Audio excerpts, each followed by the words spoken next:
बैसाख के महीने में एक पकवान बनता है शंकर जी का।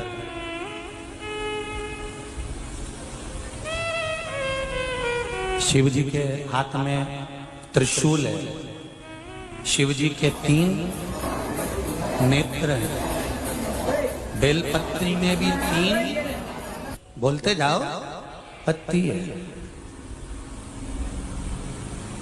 बैसाख के महीने में जो शंकर भगवान को प्रसाद का भोग लगता है उसमें भी 3 ही चीज मिलती है। सत्तू कोई दूसरे महीने में बनता है? जम के तो बोलो नहीं। कब बनता है? यही बैसाख के महीने में।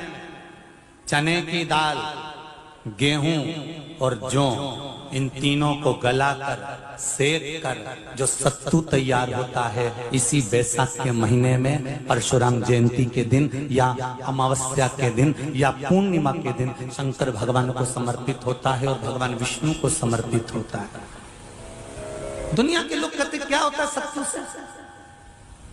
सास अपनी बहू से कहती है बेटा सत्तू बना ले, थोड़ा सा सत्तू बाजार से ले आना, 10 रुपए का खरीद कर ले आना। आज सत्तू, आज अपन पूजन करेंगे सत्तू की, अक्षय तृतीया है, थोड़ा सा पूज देंगे, थोड़ा सा भगवान को भोग लगा देंगे, सत्तू का लड्डू बना लेंगे। बोलो री जी, सही है कि गलत है? बाजार में भी सत्तू मिलता है तो बच्चे कहते हैं, बहुएं कहती हैं कौन खाएगा, काय को ला रहे हो, सत्तू का क्या काम है? पर शिव महापुराण की कथा कहती है, स्कंद पुराण की कथा कहती है, जिस समय पर बैसाख के महीने की सुंदर अमावस्या का दिन था, उस दिन माता पार्वती शंकर भगवान के लिए जब पकवान बनाने के लिए बैठी, कुछ नहीं मिला, तब माता पार्वती ने 3 अनाज को लिया, एक चना, दूसरा गेहूं और तीसरा जो, इन तीनों को भींग रहे थे उसको लेकर आए गंगा जी में से, उसको सेक कर माता ने अंगीठी पर और उसका जो सत्तू बनाकर शिव को दिया। शंकर भगवान ने कह दिया, सुन पार्वती, ये सत्तू नहीं, ये मेरी औषधि है। बैसाख के महीने में जो खाएगा वो जिंदगी भर रोएगा नहीं, शरीर से स्वस्थ होगा। अब उसको लोगों ने हंसी खेल में ले लिया, सत्तू का क्या काम, मम्मी हम नहीं खाएंगे, बड़ा पूरा। शिव जी का एक एक चीज। बैसाख के महीने में पियो बेल, बेल मतलब समझ गए, बेल का रस। बैसाख के महीने में पियो बेल और शरीर को रखो ऑलिव बेल। शरीर बेकार नहीं होगा, शरीर बेकार नहीं हो सकता। अब शिव आराधना तो करो। हाँ, जिंदगी की मोड़ पर शंकर परीक्षा बहुत लेते हैं, बहुत परीक्षा। एक सुंदर संवाद आता है स्कंद पुराण, शायद आप लोगों ने सुना होगा, सुना हो तो भी सुन लो, नहीं सुना हो तो भी सुन लो। कांति नगर में राजा श्रियाजी रहते थे, उनकी धर्मपत्नी का नाम था चांगुणा। क्या नाम है उनका? चांगुणा। चांगुणा शिव भक्ति में लीन रहती थी, उसे शंकर की भक्ति के सिवा कुछ सुहाता ही नहीं था, शिव आराधना के सिवा उसको कुछ भाता ही नहीं था। दिन भर शंकर की शरणागति करना, शिव का स्मरण करना, शिव भक्ति में डूबे रहना। शंभो, शंकर कह रहे हैं, माँ उमा से, माँ पार्वती से मेरा महेश कह रहा है, मेरा बाबा भोलेनाथ, मेरा बाबा विश्वनाथ, मेरा त्रिकालदर्शी कैलाशी अविनाशी कह रहा है कि हे पार्वती,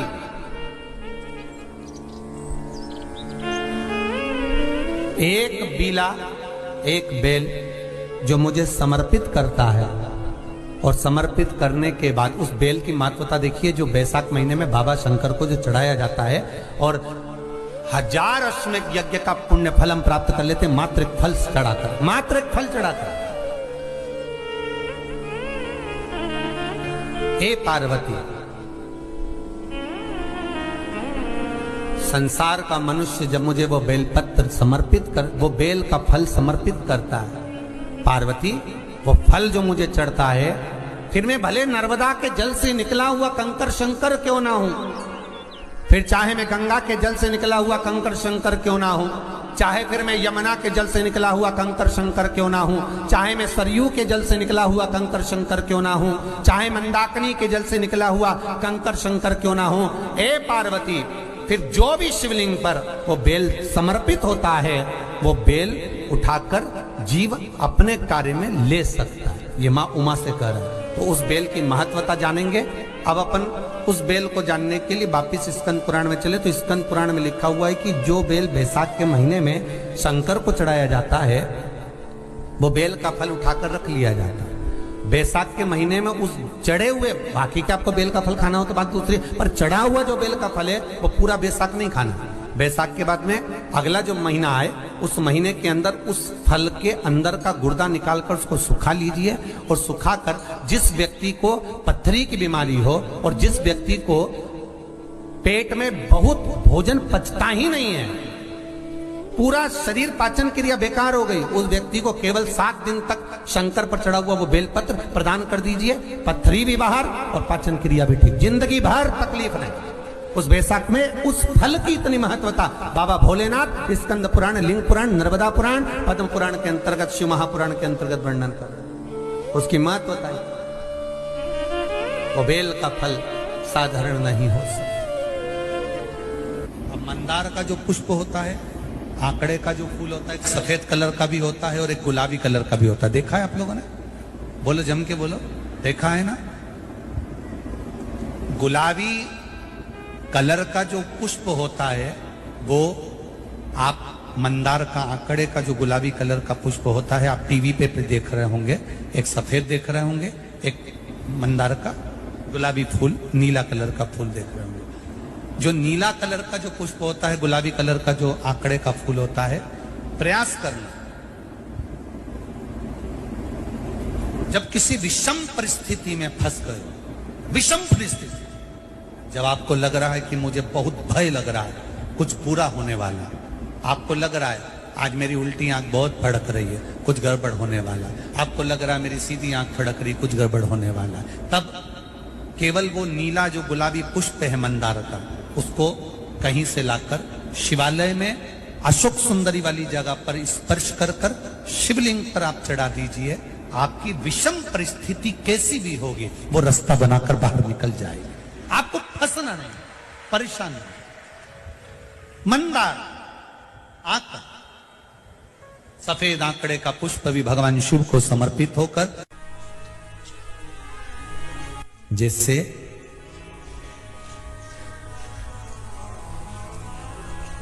बेले के फल का गुर्दा, बेल का जो फल होता है, बेलपत्री का फल, उसका जैसे गुर्दा, उसके अंदर का जो भाग होता है बेल का, वो गुर्दा,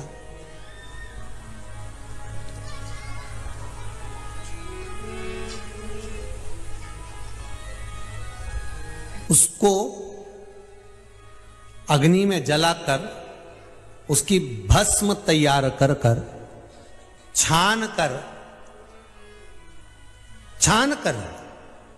जब जब आपके यहां विद्वान ब्राह्मण शिव जी का अभिषेक कराते हैं, पूजन कराते हैं, तो उसमें लिखते हैं पूजन के साहित्य में बेलपत्री, धतूरा, दुर्वा, ये उसमें नीचे लिखेंगे भस्म। लिखते कि नहीं लिखते? लिखते हैं ना, भस्म अभिषेक में चाहिए रहती है। तब उस भस्म का थोड़ा सा भी भाग आप अगर शिव को समर्पित कर रहे हो तो ये जान लें कि शंकर मनवांछित फल प्रदान कर रहे हैं, शिव फल प्रदान कर रहे हैं।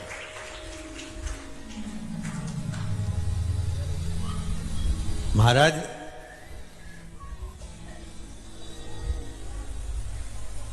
बेलपत्री के वृक्ष के नीचे बैठकर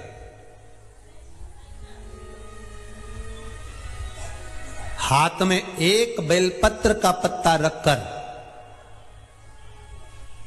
आप पंचाक्षर मंत्र नमः शिवाय, ओम नमः शिवाय या श्री शिवाय नमस्तुभ्यम या महामृत्युंजय मंत्र का स्मरण कर रहे हो, पर डंडी का भाग अपनी ओर, बेलपत्र की बीच वाली पत्ती का भाग बीच वाली उंगली की ओर रखकर अगर आप स्मरण कर रहे हैं और अपनी कामना कर कर बेलपत्री के वृक्ष के नीचे बैठकर उस पत्ते को सम्मुख रखकर बाबा से विनय कर कर एकांत में उस बेलपत्री के वृक्ष की छांव में, बेलपत्री के वृक्ष की छांव आप कामना कर कर उस पत्ते को शंकर भगवान के ऊपर समर्पित कर रहे हैं, तो ये जान कर रखें कि पार्वती और शिव का मिलन करवा रहे हैं और अपनी मनवांछित फल कामना पूर्ण करवा रहे हैं। क्योंकि शिव और पार्वती का जब मिलन होता है, शंकर पार्वती जब एक दूसरे के सम्मुख में होते हैं, शिव और पार्वती जब एक दूसरे के सामने अपने बच्चों के कारण एक दूसरे के सम्मुख में आते हैं, तो उनके चेहरे पर प्रसन्नता का भाव आ जाता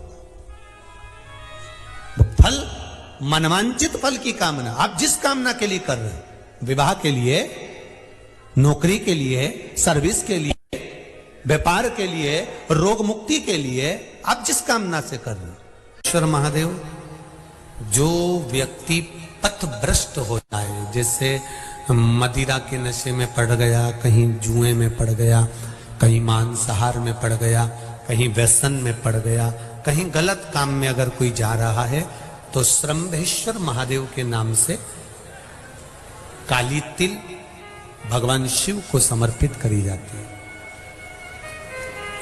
महाराज काली तिल को वापस उठा कर ले आते हैं। उसी काली तिल को जो मदिरा का नशा करने वाला होता है या जो गलत व्यसन में डूबा हुआ होता है, उसको वो सुबह के समय अगर नहीं खाता तो भोजन के साथ उसको दिया जाए। श्रम्भेश्वर महादेव, एक बेलपत्री का भी बहुत अच्छा प्रयोग है श्रम्भेश्वर महादेव का। मदिरा पीने वालों के लिए, मांसाहार, व्यसन में, जुए में, वेश्यावृत्ति में, पर नारी में, गलत जगह पर जो डूबे रहते हैं उनके लिए, पहले की कथा में उसका वर्णन किया है बेलपत्री। श्रम्भेश्वर महादेव, एक बार सब बोलेंगे, कौन से महादेव?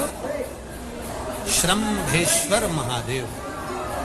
फिर जम के बोल लो एक बार, श्रम्भेश्वर महादेव। जब हमारे घर में क्रोध बढ़ता है या कोई गलत कार्य में जाने लगता है, तो श्रम्भेश्वर महादेव का हमें शरणागति लेना चाहिए, श्रम्भेश्वर महादेव का पूजन करना चालू कर देना चाहिए। कई लोग कहते हैं महाराज जी श्रम्भेश्वर महादेव का मंदिर कहाँ मिलेगा, हम कहाँ पूजन करने जाए? कहीं नहीं जाना, तुम्हारे घर के पास में जो शंकर जी का मंदिर है वहीं जाओ।